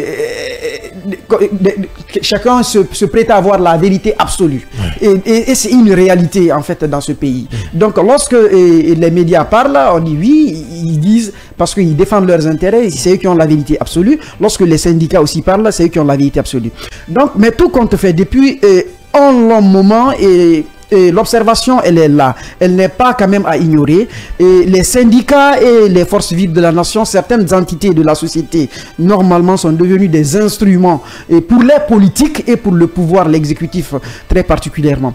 Le syndicat, aujourd'hui, comme le disait tantôt aussi mon cher frère, il faudrait qu'ils dissocient leur combat qu'ils mènent avec les politiques. Cela est très important. Et au même moment, refuser aussi d'être des lèche-bottes du pouvoir, de l'exécutif. C'est là important, parce que c'est ça. Et souvent, les travailleurs ont confiance aux élus, en leurs élus. Donc, quand ils amènent ces gens-là vers les autorités compétentes pour pouvoir parler de leurs intérêts, ils ne le font pas et on ne le dit, on le dit pas officiellement, mais de façon officieuse, les gens le disent souvent que non, ils ont bénéficié des voitures, on les a donné de l'argent pour ça, des pots de vin pour jouer sur le temps. Et c'est ce qui arrive, mais sur des situations aujourd'hui qui prévaut dans leurs mains, et lorsqu'on parle aussi de la cherté de la vie qui est un sujet hyper sensible, lorsqu'on parle aujourd'hui de la situation des contractuels qui est un sujet aussi hyper sensible, hein? Et pour les médias, on peut dire que là c'est la démocratie en miniature, je dirais pas en méga, mais quand même qui s'est cassé la gueule lorsqu'on parle de la fermeture des médias. Et donc pour l'arrestation aussi arbitraire et extrajudiciaire ou la disparition des uns et des autres sans motif, cela aussi inquiète énormément la population. Moi, tout compte fait, je dirais, sous son leadership maintenant, parce qu'il a longtemps parlé, il a longtemps défendu des programmes électoraux ici. Je parle spécifiquement du Premier ministre et j'espère bien qu'il détiendra cette fois-ci le bâton de la paix. Il va essayer de fumer le calumet de la paix avec ces gens et rassembler toute la Guinée et à travers son leadership, à travers l'âge déjà qu'il a, parce qu'il connaît assez bien les Guinéens et les Guinéens, qui laisse de côté ses égos inutiles, parce que le problème d'ego est devenu un problème vraiment d'orgueil au niveau des élus. Qu'on évite tout ça. Bien. La CEDEAO nous responsabilise. Bien. Donc nous sommes maintenant comment dirais-je, au rond-point de notre histoire. Bien. Il faudrait quand même qu'il soit au cœur de l'histoire pour pouvoir cultiver et faire prospérer la Guinée. On va aller avec quelques réactions d'auditeurs et de téléspectateurs. Bonjour Kavi, à toute l'équipe. Camarade, le CNRD a suffisamment de travail à faire sans rentrer dans la cuisine intérieure des partis politiques. Mais nous rappelons aux autorités, il y a un ministre qui persécute l'UFDG à chaque fois. Alors nous voulons que ça cesse, il ne faut pas réveiller les guêpes. Qui est à Corfort depuis Kiroti. Bonjour le scanner, c'est monsieur Touré Hadi depuis Dabonti. Pour information, la Guinée joue demain à 16h contre la Nouvelle-Zélande. Dire que les athlètes guinéens c'est juste honteux. Bah oui, c'est un coup de gueule du PM ce matin. Bonjour Kavi. C'est très malheureux, lamentable et désolant pour nous citoyens tout simplement. Nous avons des dirigeants gourmands et véreux qui s'en fichent pas mal de la souffrance de la population, des bandits à col blanc qui collectionnent du jour au jour des maisons de haute qualité qui coûtent les oreilles de la tête comme si de rien n'était. Dommage et pauvre de nos citoyens, le patriotisme des dirigeants guinéens chauffe la marmite mais ne la bouillit jamais. On est très mal barré dans ce pays, monsieur. Malheureusement, la Guinée se replonge toujours dans ce dicton « Hier vaut mieux qu'aujourd'hui », comme pour dire qu'à chaque régime, c'est un autre calvaire que vivent les citoyens. Ah, ce pays-là est merveilleux. Écrit-il, il n'a pas signé, malheureusement.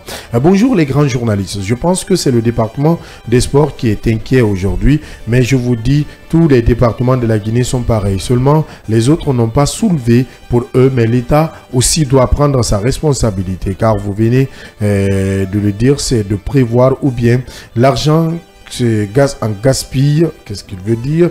L'argent gaspillé dans les locations peut nous permettre de construire ou de réaliser d'autres rêves, car on a tellement de rêves à réaliser, mais ces bandes organisées, la Guinée n'arrive pas. Mais avec ces bandes organisées, la Guinée n'arrive pas à décoller. Que Dieu protège mon pays et sa population. Donzo Sekou, le pneumatique, notre fidèle auditeur depuis Caporo. Merci Donzo pour la fidélité. Bonjour Kavi, je suis ici à Gabarit de la T6 et je vous écoute très bien. S'il vous plaît, dites bonjour au président. C'est Loudalin, j'adore votre capacité de vous adapter. Merci cher ami. Salam à vous. Salam à vous, à mes parents de Dalaba Dintin Djambouria Dankama, dans mon village natal. Il y a des cadres véreux qui profitent de ce bail pour se remplir les poches. Les citoyens sont beaucoup plus en avance que nos dirigeants. Sinon, depuis 2011, ces 7 milliards pouvaient construire le siège de tous les départements ministériels dans notre pays. Ne soyez pas étonnés car nous sommes dans un pays là où les ministres ne payent pas les factures d'électricité et l'eau. Et après, ils accusent leur bas peuple, les vrais gens qui payent bien leurs droits, écrit-il. C'est vraiment dommage. Notre pays pourrait même rater ces Jeux olympiques car nous sommes toujours derrière. On doit rechercher le Premier ministre, le ministre des Sports au temps d'Alpha avec tous les cadres car pardon, ces gens doivent répondre de leurs actes. Comme les syndicats ont menacé de faire la grève, le gouvernement fait semblant de négocier avec ces acteurs. Mamadou Alpha Djambouria Diallo est depuis Koloma, pardon, un autre auditeur de fidèle auditeur de cette émission. L'enfant chéri de Bouramaya Samaya, Monsieur Sila rue 15, je suis fier de vous, Osoboti, écrit-il. L'imperturbable communicant, ne soyez pas du RPG, écrit-il, ne soyez pas étonnés. Ce que vous êtes en train de subir, c'est dû au coup d'état du général, écrit-il. L'unique solution, c'est d'accepter le retour. Allez, ça c'est purement politique, cher ami. Allez. Ça c'est purement politique, on ne va pas se mettre dans ce jeu. Bonjour Kavi, dans tous les pays, les ministres sont dans la capitale. Donc vous qui parlez du transfert des départements à l'intérieur, sauf si on change de capitale, ce régime mène un bon combat en ce qui concerne la refondation. Bientôt tous les biens de l'État quitteront dans les locations. Ces soi-disant leaders syndicaux sont des apatrides. Non, c'est trop dire. Non, on ne vous permet pas. Aboubakar Ben Silla de Kountia. Ben Silla, la Guinée a 2 capitales. Ainsi, pour rappel, la deuxième capitale, c'est Kankan. Il faut préciser aussi, en temps, sous le régime comme on appelle le ferme de Sékou Touré, il y avait des ministères à l'intérieur du pays. Quand je prends le cas de Kindia, il y a un secteur qu'on appelle le ministère. Puisqu'il parle de capitale, je le rappelle qu'on a 2 capitales. Ouais. Donc, on va le rappeler. C'est peut-être qu'il va faire des recherches. Bonjour Kavi Média. Le Premier ministre ne pourra pas trouver une solution à ces crises. Tant que le président n'intervient pas, il n'y aura pas gain de cause. Je termine en disant la crise nourrit la crise. C'est Tigane de Yimbaya. Donc voilà, entre autres réactions des auditeurs et des téléspectateurs dans cette émission. Une pause et derrière nous prenons la direction de l'Afrique et nous posons cette question. Est-ce que l'appauvrissement de l'Afrique dépend des chefs d'État? C'est tout à l'heure.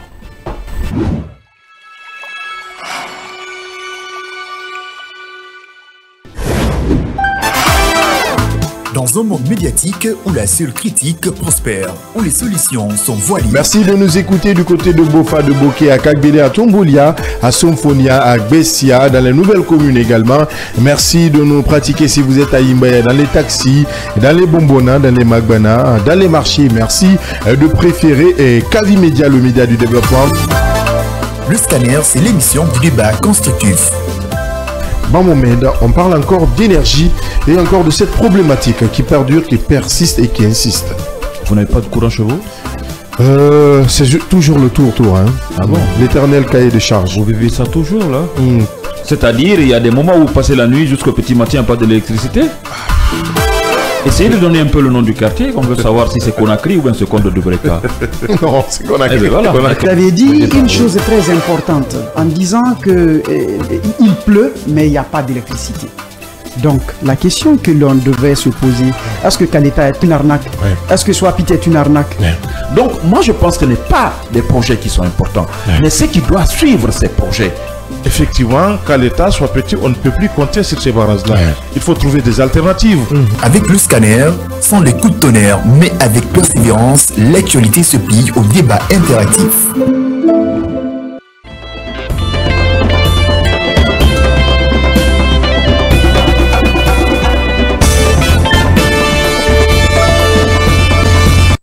– 10 heures passées de 13 minutes, vous êtes toujours sur le seul et unique média de développement en République de Guinée. Dans votre émission de débat constructif, le scanner qui vous parvient du lundi au vendredi quand il est 9h et c'est jusqu'à 10h30. Nous sommes dans la dernière partie de ce deuxième numéro de la semaine en ce mardi 23 juillet 2024. Les chefs d'État africains ont-ils appauvri l'Afrique? La question a enflammé le Parlement de la CEDEAO ce week-end. Elle a même occasionné un énorme passe d'armes. Le député sénégalais Sagna qui a Média a pris pour responsable de l'appauvrissement de l'Afrique. Les chefs d'État du vieux continent s'est vite heurté à une opposition de la première vice-présidente récemment nommée. Un débat très houleux mais qui lève également un coin de voile sur la situation de l'Afrique, un continent riche avec des habitants pauvres. Triste réalité certes, mais pouvons-nous tenir pour unique responsable les chefs d'État? Nous posons la question avec les débatteurs autour de cette question. Je commence par vous, Fodi Bangali Dansoko. Est-ce qu'aujourd'hui vous estimez, comme le député Sagna, que les chefs d'État sont les responsables de l'appauvrissement de l'Afrique? En attendant que So nous projette la vidéo. Oui, et tout d'abord, parce qu'il faut dire maintenant que la CEDEAO, et en tant qu'organisation, je pense qu'avec l'élection du nouveau président du Sénégal et quelques élus qui ont été déportés au siège même de la CEDEAO sont en train de donner quand même un coup de pouce et à ce que la CEDEAO se réveille. Cela est important. Donc, et sur la question sur l'appauvrissement et pays, en fait, continent pauvre, cela, il n'y a pas d'équivoque. Moi, je pense ainsi. Parce que c'est à travers une déclaration ou pas un communiqué, mais je ne sais pas si c'est un article ou quelque chose comme ça du PNUD, que le monsieur s'est prononcé. Un rapport. Oui. Parce que depuis déjà un bon bout de temps, il s'est fait savoir, il s'est fait remarquer à travers par ses prises de position oui. directes.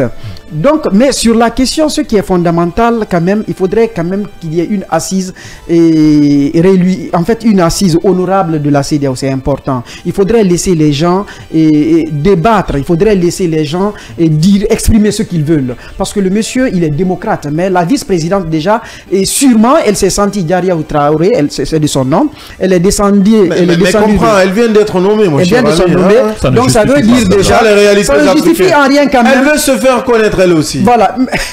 Non, elle veut attirer l'attention plutôt sur elle au niveau de la présidence ivoirienne.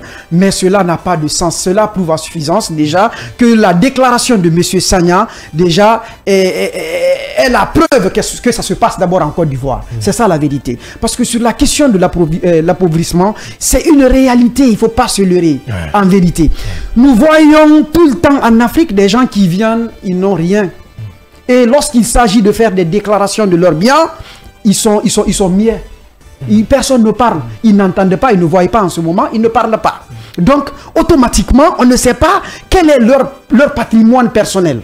Il n'y a pas de déclaration. Et après leur passage, on voit qu'ils ont amassé une fortune colossale. Donc, au profit de qui? Au dépend de qui? Au dépend de leur famille. Au profit de qui? À leur propre profit.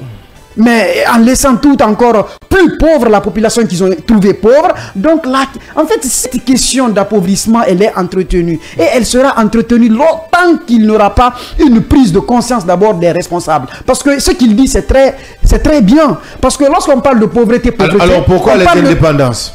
Si on devait continuer... Oui, mais c'était pour lutter tout ça, c'était pour trouver la souveraineté ainsi de suite. Mon cher ami, ce que je veux dire... tu es allé sur les côtes tunisiennes? Oui, mais bien sûr, mais ça c'est tout ça. Nicaragua. Pourquoi demander l'indépendance si on devait nous transporter là-bas? Oui, mais parce que regarde, il s'est attaqué aussi au PNUD, c'est important. Parce qu'il y a des organisations internationales qui tiennent le cordon. Est-ce que la faute est du PNUD là? Oui. Là où on parle, est-ce que la faute est du PNUD? Non, quelque part, je ne dis pas qu'ils sont... Tu ouvres la porte, je rentre. Non, je ne dis pas que la faute les incombe. Oui. J'ai dit quand même que la faute incombe à nos chefs. Bien. Il faudrait qu'ils aient une prise de conscience. Il faudrait qu'ils soient des présidents du peuple, mais pas des présidents de famille, pas des présidents de clan. Parce que tant qu'ils laissent le clanisme se proliférer, ils laissent la famille prendre le pouvoir, c'est ce qui arrive souvent. La population s'appauvrisse de plus et les gens maintenant, ils n'ont rien même à manger. Aujourd'hui, on parle d'électricité en Afrique, on parle de la famine, on parle de toutes choses. Mais depuis 60 ans déjà, les pays africains francophones sont libres, sont souverains, mais ils n'arrivent pas à s'en sortir. Pourquoi? Parce que le leadership a manqué. Tant que les chefs continuent à penser qu'à leur famille, à penser qu'à leur génération, les pays africains ne pourront pas se relayer. Yaya Diallo, est-ce que vous aussi, comme Dansoko, vous partagez cet avis les chefs d'État sont les responsables, en tout cas les premiers responsables, ou l'unique responsable de ce qui nous arrive, parlant d'appauvrissement. C'est la palissade de le rappeler que nous souffrons de ce manque de vision de nos chefs d'État, et cela il y a longtemps. On ne peut pas accuser ce qui sont là aujourd'hui. On comprend Sagna, c'est au Parlement de la CEDEAO. Et la CEDEAO, c'est le Parlement de ces États, la miniature de ces différents États-là. Donc, c'est ce qu'il faut dire, c'est là où tout est permis. C'est l'arène politique par excellence, où on peut dire ce qu'on pense aux différents chefs d'État et effectivement apporter de preuves de ce que vous avancez. Et puis, s'il avait des documents, il avait pu apporter un certain nombre de choses. Mais je crois que le problème est assez persistant pour ne pas qu'on essaie de prendre au sérieux cette menace qui plane sur nous, les Africains, il y a de cela longtemps. Le FMI, la Banque mondiale, le PNUD, tous les programmes issus des Nations Unies, en réalité, c'est une façon de nous maintenir dans la pauvreté, en partie. Parce que j'ai lisé un rapport qui faisait état de tout ce que nous recevons comme aide liée au développement local, ici, dans nos pays, différents États. C'est 60% est détourné par les États. Enfin, par ce qui incarne l'État, par les ministres ou les directeurs, en tout cas par certains responsables étatiques. Alors qu'en réalité, s'il y avait ce qu'on appelle la gestion efficiente de ce que ces institutions-là amenaient en termes d'accompagnement lié au développement local, on aurait dit effectivement avoir un pas dans le cadre du développement local dans notre pays, dans nos différents États il y a longtemps, puisqu'on parle de la CEDEAO et de l'Afrique de façon générale. Alors qu'en réalité, ça se passe il y a longtemps, il n'y a pas une chance. C'est le statu quo, il y a longtemps. Au début, nos pères, les fondateurs, les pères de l'indépendance ont bien voulu que l'Afrique soit comme les États-Unis d'Amérique, c'est-à-dire qu'il y ait une fédération, alors qu'en réalité, tout était mis en place, c'était des jeunes États, on n'avait pas les moyens de nos politiques, tout était mis en place, effectivement, pour essayer d'effriter complètement cet élan et ce qui fut fait. Et cela, on a passé par certains chefs d'État, on a essayé de créer des oppositions factices entre ces différents États-là, et c'est le cas d'Ahmed Sékou Touré, de Houphouët-Boigny et de Senghor du Sénégal.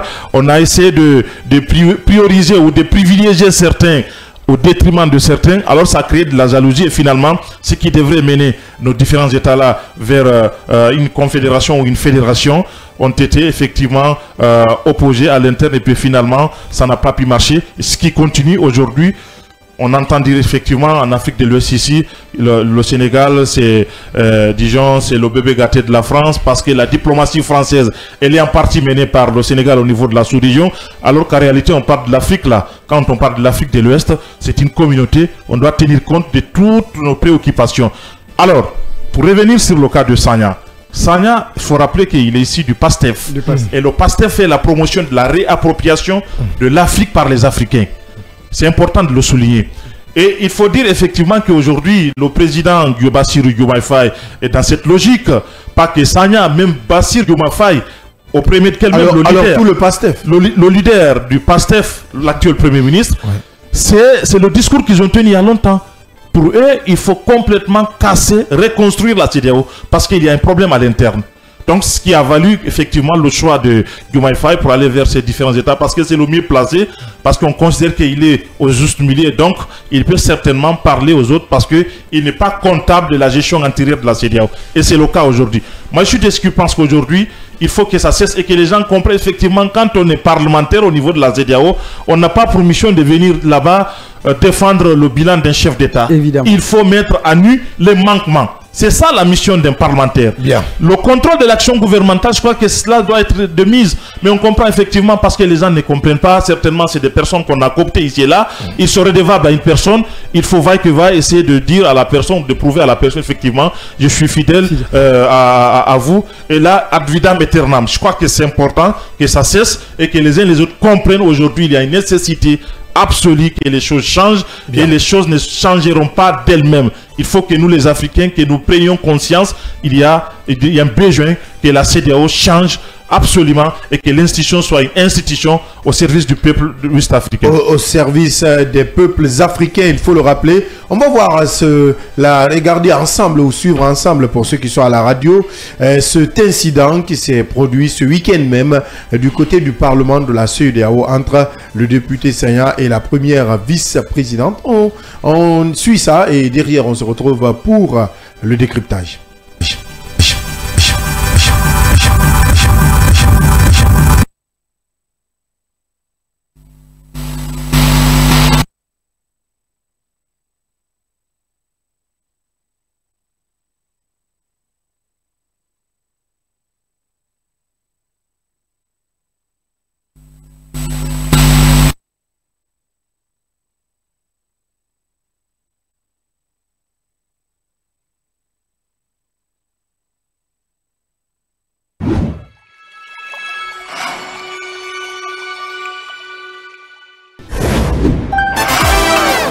Dans un monde médiatique où la seule critique prospère, où les solutions sont voilées. Merci de nous écouter du côté de Bofa, de Boké, à Kagbele, à Tombolia, à Somfonia, à Bessia, dans les nouvelles communes également. Merci de nous pratiquer si vous êtes à Imbaya, dans les taxis, dans les bonbonnas, dans les magbana, dans les marchés. Merci, merci, merci, merci, merci, merci, merci, merci.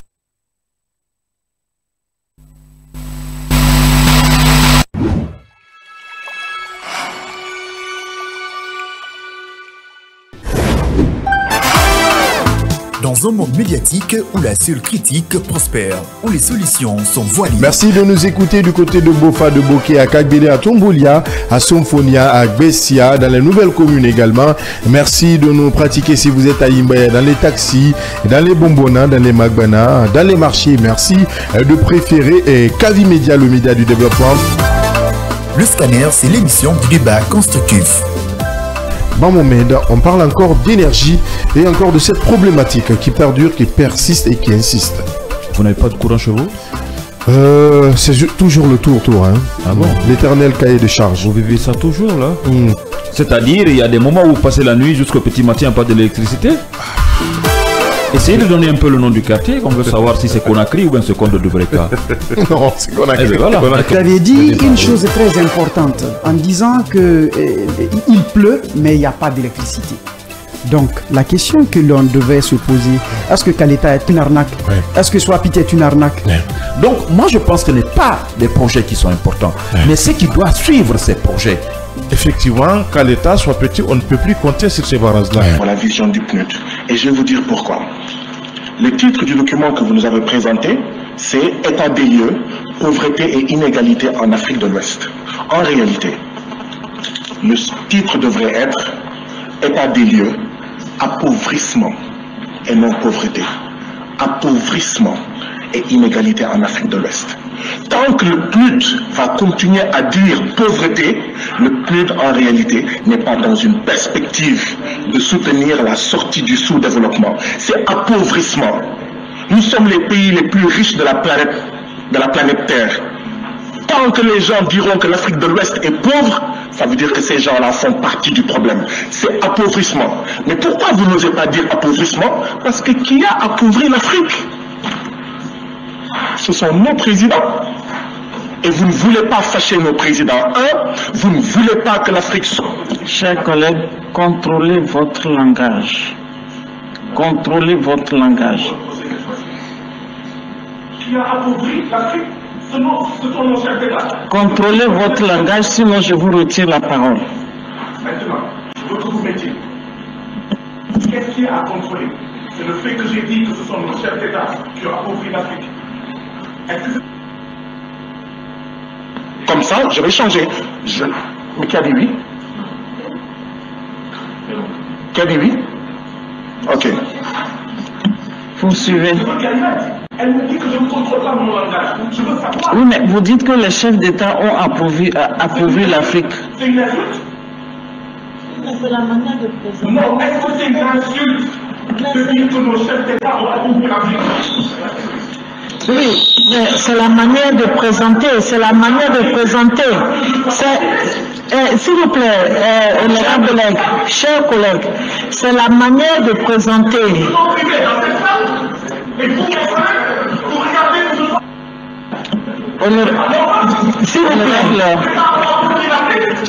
S'il vous plaît, la liberté de parole ne veut pas dire que vous devez dire n'importe quoi à l'endroit des chefs de l'État. Oui, c'est n'importe quoi que vous êtes en train de dire. Mais c'est vous qui... C'est plus n'importe quoi que qui que ce soit. Vous êtes n'importe quoi. Vous êtes n'importe quoi. Vous devez contrôler ce que vous avez à dire. Vous devez contrôler. Vous ne pouvez pas vous adresser. Donc vous avez suivi avec nous cet incident qui s'est déroulé ce week-end au Parlement de la CEDEAO. Regrettable, il faut le dire. On finit avec vous parce qu'on n'a qu'une minute, malheureusement. La technique a beaucoup grignoté dans notre temps avec So. Allez. Sois gentil, Abdallah. Sois gentil, Abdallah. C'est un saut. Cette fois, j'insiste. Les nouvelles technologies de l'information, ce n'est pas évident de coordonner tout ça. Mais c'est qu'il faut mais c'est qu'il faut retenir. Je pense que la vice-présidente de cette assemblée, de cette structure sous-régionale, est partie complètement à côté. Ouais, elle est passée complètement à côté. J'ai eu l'impression qu'elle est en train de se racheter auprès de son parti, auprès de son président au pays, c'est-à-dire le président Alassane Dramane Ouattara. Vous savez que cette dame s'était présentée pour être maire dans une des communes d'Abidjan en parlant de Koumassi. Et qu'elle est partie en singleton, elle a abandonné son parti, elle n'est pas partie sous la bannière de sa formation politique. Donc, cela a suscité des remue-ménages au sein de la formation politique. Je pense que par quelle voie on l'a envoyé au niveau de l'Assemblée nationale, l'Assemblée au niveau du Parlement ouest-africain. Donc, je pense que ça a été une occasion pour elle de pouvoir se racheter auprès du président Alassane Ouattara. C'est que le député, Sagna, a dit du côté du Sénégal, il n'y a rien de mal. Il n'y a rien de mal. Il a dit cette expression. Moi, j'adhère à cette façon de voir. Au lieu de dire la pauvreté, il faut dire l'appauvrissement. L'appauvrissement a été effectué quelque part. Qu'est-ce qu'on doit faire pour que les structures, que ce soit l'appauvrissement, ça peut être des chefs d'État, ça peut être des institutions internationales, ça peut être des personnes vraiment qui ne sont pas claires dans ce qu'on fait dans notre pays. Il a raison que nous faisons partie des pays, des parties du monde les plus riches dans le monde et qu'on continue à s'enfoncer dans la pauvreté. Donc, il faut trouver des voies et moyens pour calmer cette dame au niveau de ce Parlement, que la liberté d'expression, quelle que soit la situation, si on n'insulte pas, si on ne porte pas atteinte à la dignité d'une personne, c'est tout à fait normal que ce monsieur du Sénégal, le représentant du peuple sénégalais au Parlement, a tout à fait raison qu'on nous laisse s'exprimer. S'il a des problèmes, elle a tout le temps aussi de répliquer. Mais sur ce que moi j'ai entendu, sauf s'il y a des éléments dans cette vidéo qu'on a occultés, mais si cela n'est pas le cas, la vidéo elle est authentique, je suis d'accord sur cette version et je désapprouve la dame, sa sortie, parce que ça a été une sortie violente, une sortie ratée. Et ratée, il faut le dire. On n'a pas assez de temps. L'appauvrissement continuera aussi longtemps que la prise de conscience ne sera pas effective et collective. Ça, c'est une évidence. Il faut qu'on cesse de nous amener des militantes au niveau du Parlement européen. Et ça, c'est bien rappelé par les débatteurs de ce matin. Malheureusement, on ne pourra pas poursuivre le débat. La radio, c'est l'heure, la télé également. Merci Yaya Diallo. Merci Abdallah. Merci Fodé Bangali Dansoko. Merci Mohamed Ba que vous retrouverez du côté de la radio pour le flash d'information de 10h35. À vous, auditeurs et téléspectateurs, merci de nous avoir prêté vos différentes attentions. On se reprend demain, même heure, même fréquence, avec la même énergie pour d'autres sujets d'actualité sur le seul et l'unique média de développement en République de Guinée.